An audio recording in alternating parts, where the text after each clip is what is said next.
Bismillahirrahmanirrahim. Assalamu alaikum, dear students. Today we will study the third part of introductory lecture, and in it we will see the historical perspective that led to the development of stylistics as a subject. Dear students, I am your instructor Mubashir Hussain, Department of English, Cust. Discussion agenda includes: first we see the historical perspective and a development that led to the creation of stylistics as a separate discipline. We will see its developments in classical age and through the practical criticism and new criticism in Britain and in USA. Stylistics as a field or discipline has emerged out of various other sources. For example, one of the sources that you might be familiar with is literary criticism. The movement and the trends in literary criticism are what led to the logical development and extension of the subject of stylistics. Now, as a student of literature, you are familiar with, I expect you might be familiar with, what literary critics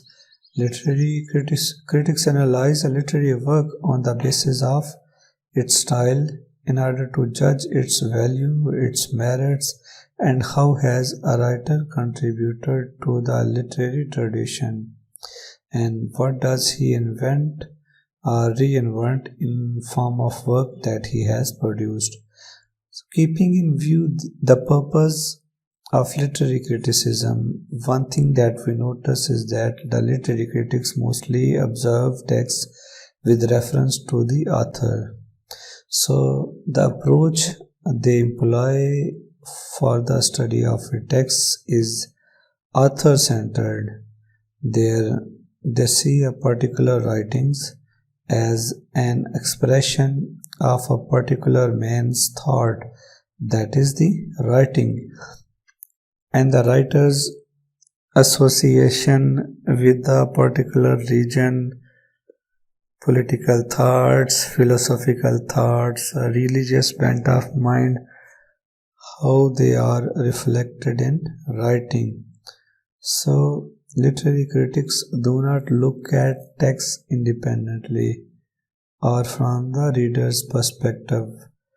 They look at a text or observe or analyze a text from the perspective of the author, that the associations of the authors have a particular impact upon his writing, and the style or the writing is the expression of the writer's feelings and experiences. Now, this can be seen as a limited way to look at a text for the purpose of analysis.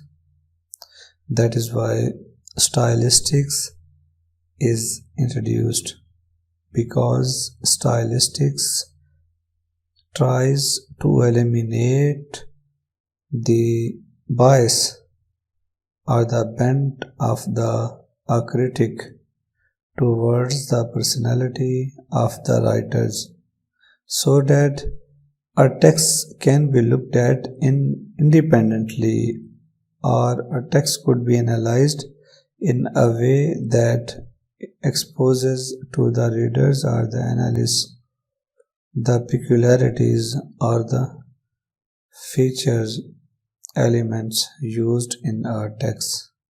So that is why we see that literary criticism, if it was dependent upon the author's life to interpret and analyze his work, it could be eliminated with the help of stylistics, that stylistics would focus on the text, on the writings, and on the style that will be looked at independently of the author's personality, of the writer's associations. So stylistics can be seen as a logical development that moves within literary criticism, that took place in the earlier 20th century that concentrate on study of texts rather than on authors.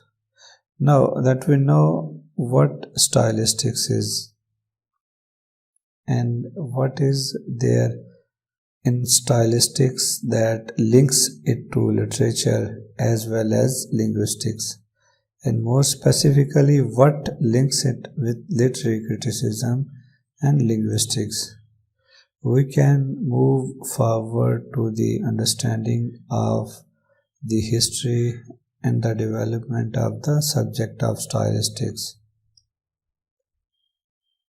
As we look at the ancient times, as literature produced in the classical times in Greek and Roman literature, there too was the concept of importance and understanding of the literary style.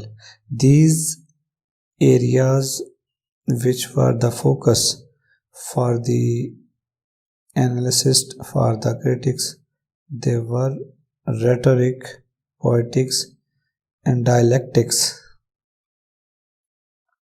In the classical age, one field or one area that focused on the creation of style was referred to as rhetoric. That is the art of creating speech.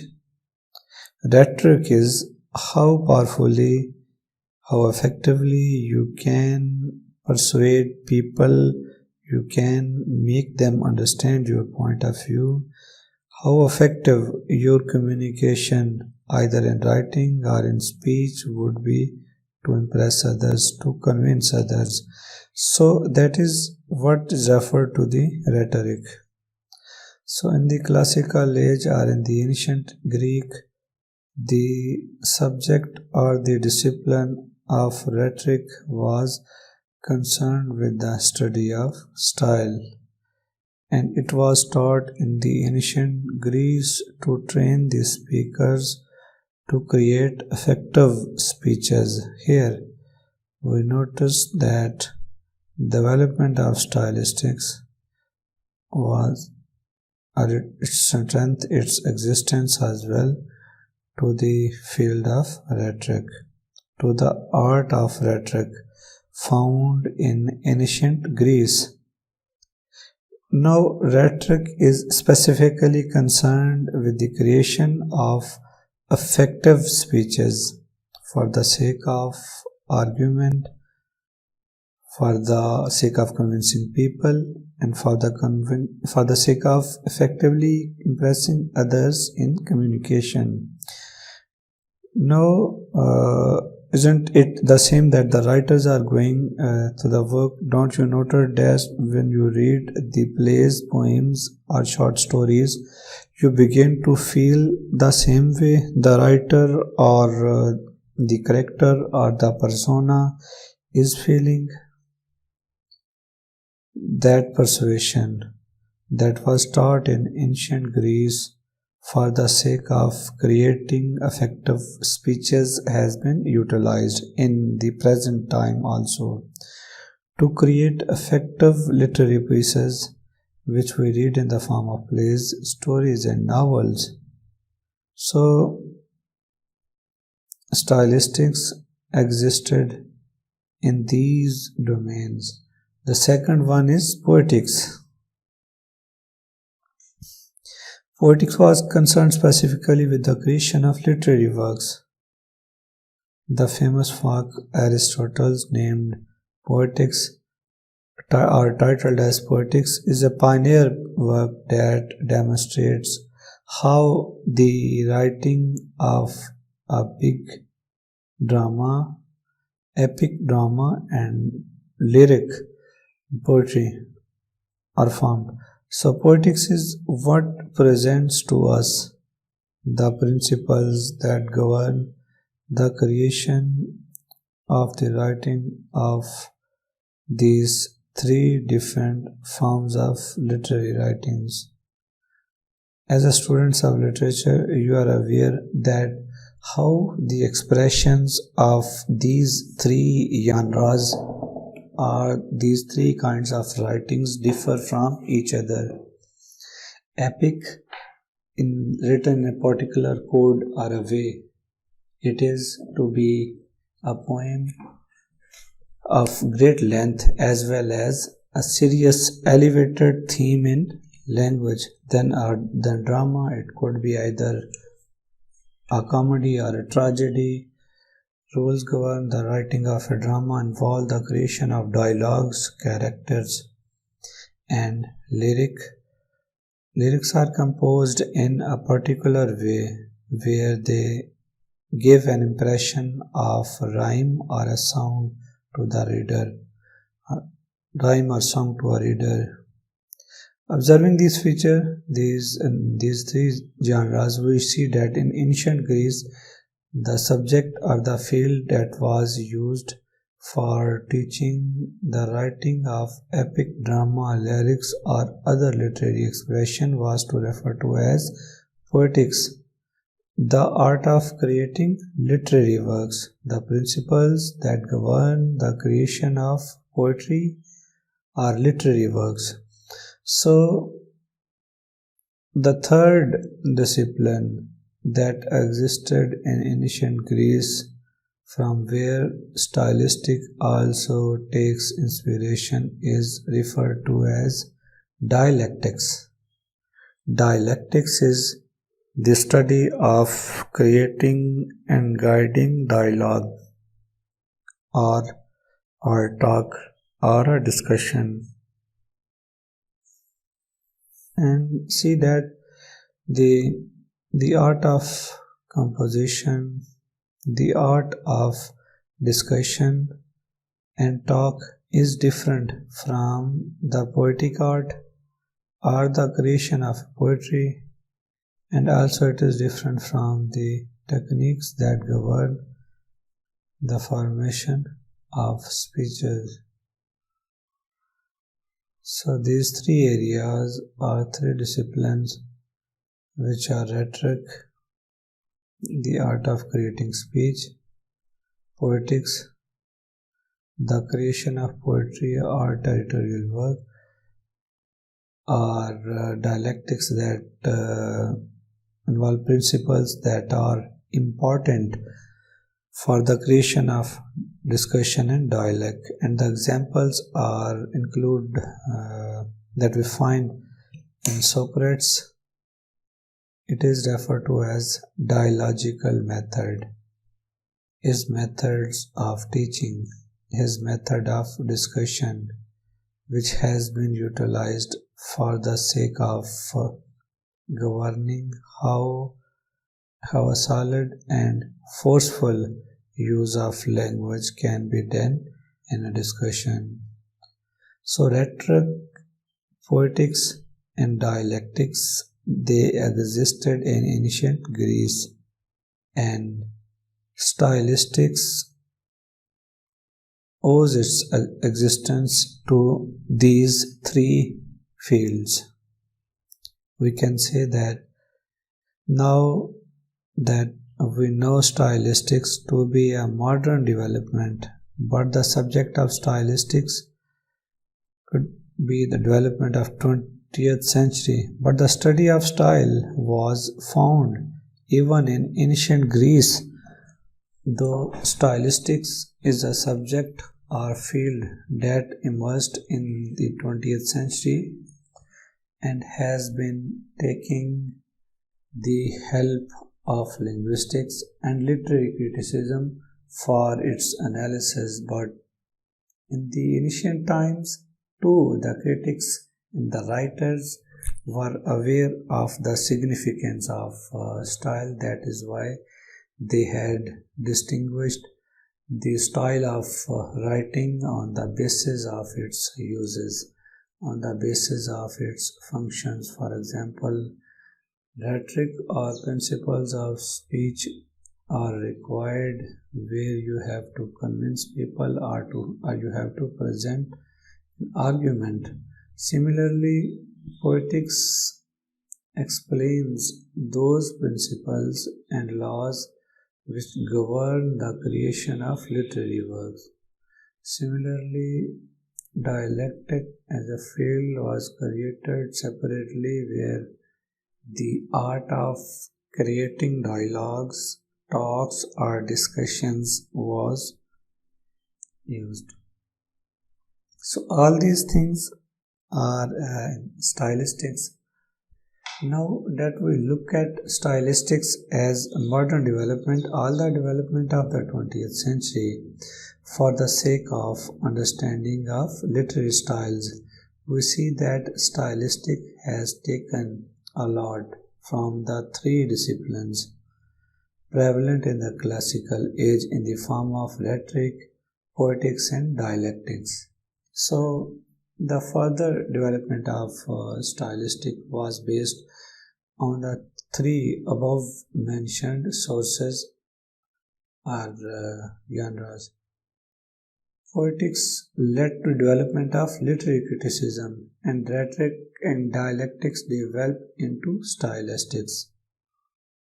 So we can say that stylistics owes its existence to the classical methods and models of analysis of writings, as well as the principles governing the creation of poetical expressions, speeches, dialogues, discussions, and literary expressions.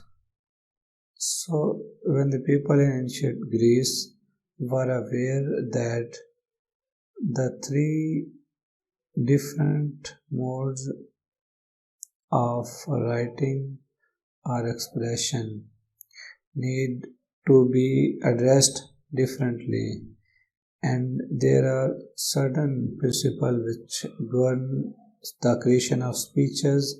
There are certain distinct principles which govern the creation of dialogues, or there would be certain separate distinctive features which would be required for the creation of poetry. It means that the awareness of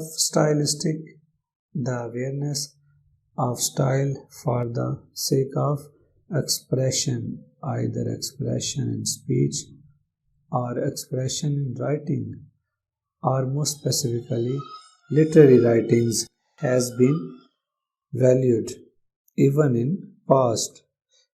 And now that we live in the modern age, we have to make use of all the techniques, all the methods available to analyze literary texts and expand our understanding of literary texts. The development of stylistics can be seen in the present age to have taken so much from the 19th century as well. Just as we at how rhetoric, poetics, and dialectics helped us to form a distinctive field or discipline in the form of stylistics. We see that in 19th century too, there were critics and they were contributing, which strengthened or helped creating the field called stylistics. In the 19th century, literary criticism gained its popularity and significance, and in England, the text-based criticism, where the focus is on writing and not the author. This text-based criticism, which was presented by famous critic I.A. Richards and William Empson, this brought a new wave into literary criticism. I told you earlier that the focus of the literary criticism was to approach the text from the point of view of the author. Here, now in the 19th century, critics like Richards and Empson presented a new way of looking at a text, what is referred to as text-based approach or text based criticism. They rejected the particular way in which associate the author's life or the author's personality. So, I.A. Richards and William Empson rejected that approach in order to concentrate on the literary texts themselves. They think that the texts are important because they present particular meaning to the reader, not because the meanings are associated with their creators or the writer. And in this approach, we mention practical criticism. So, what I. Richard and William Empson developed is today called practical criticism.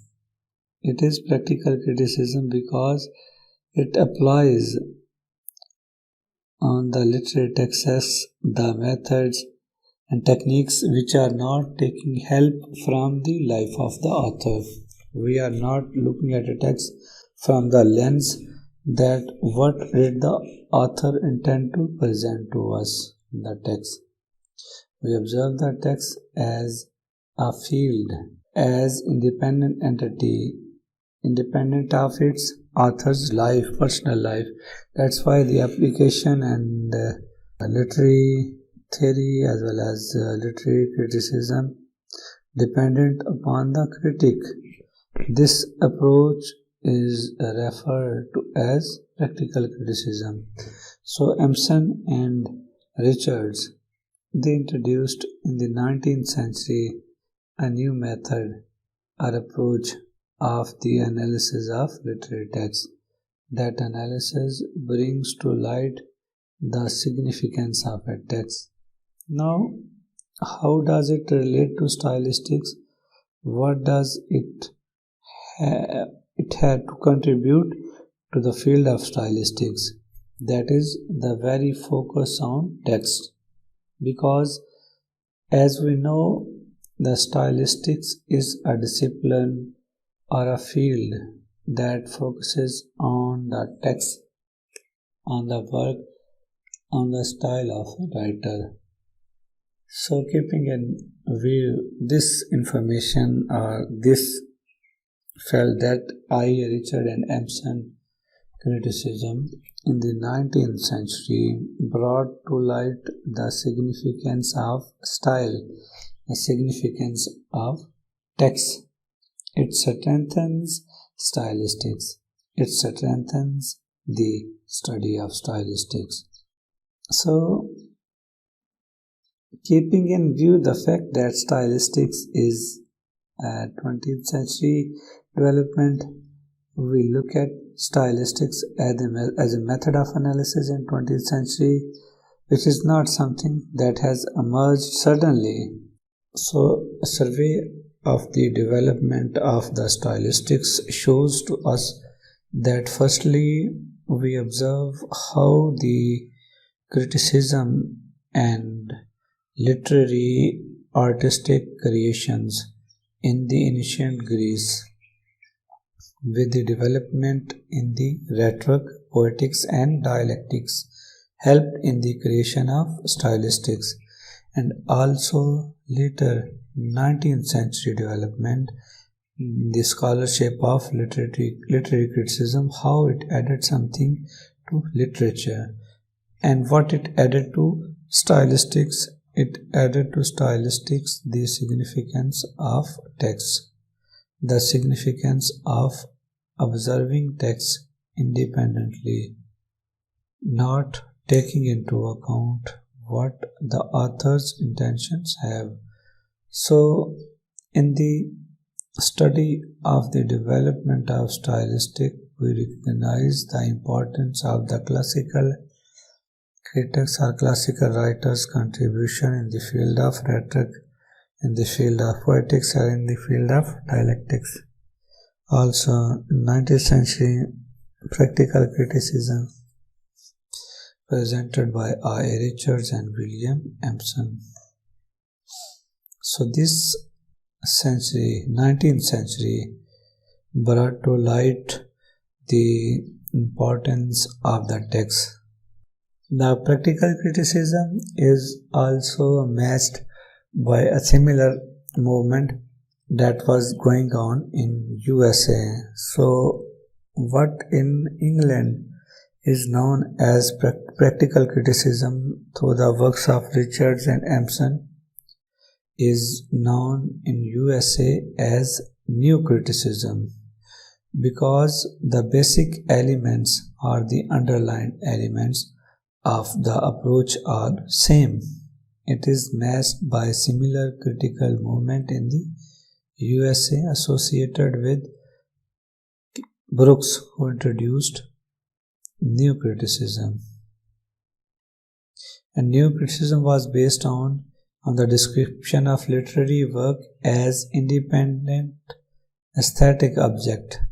So these things reveal that the Kenneth Brooks also supported the theory of I. Richard and Emerson that text is created with particular aesthetic or literary devices which function independently, which function exclusively, regardless of the author's bent of mind, personality, or time or era in which he lived. So the spirit of practical criticism introduced in America by Kenneth Brooks and introduction of practical criticism introduced in Britain by Emerson and Richards. It's the same thing. Same movement has been adopted by the American critics and the British critics. It has been extended, strengthened, and applied to the study of analysis of text. So, the significance of the understanding of style has increased. The awareness of the experts, linguists, and literary critics and scholars. Now, their attention is now focused on the exploring the style, exploring the mechanism and the techniques which govern the creation of a particular style. So, as we have seen, the development of stylistics from the classical age through the study of dialectics, poetics, and as well as the study of rhetorics, as well as the study of practical criticism, practical criticism and new criticism in USA and practical criticism in Britain. This would lead us to development of and creation of the subject or the field of stylistics. To have a look at, we discussed in our introducer series.